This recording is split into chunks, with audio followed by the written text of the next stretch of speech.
3 years ago, we did SMART FUE technique and we fill up the front. This was the first hair transplant. And today, we're going to do the second one. We're going to fill up behind so that he get a fuller head.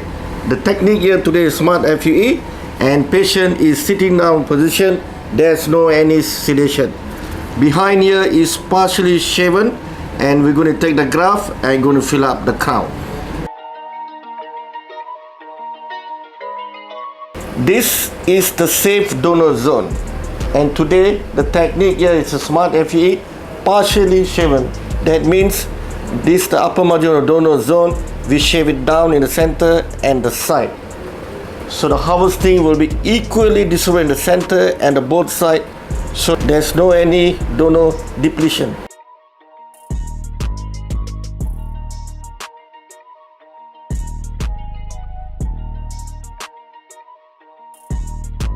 We have just completed the SMART FUE procedure.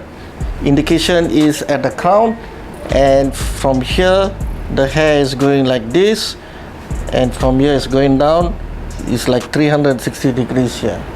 This is the upper part of the crown, and this is the lower part of the crown, and we already fill up the whole area here for the good coverage. The graft over the crown area will start growing on the 3rd month. By 6 to 9 months to a year, it will reach to the optimum growth. Just like the last time that I had the SMART FUE procedure, this procedure has been, I can say, almost completely pain-free.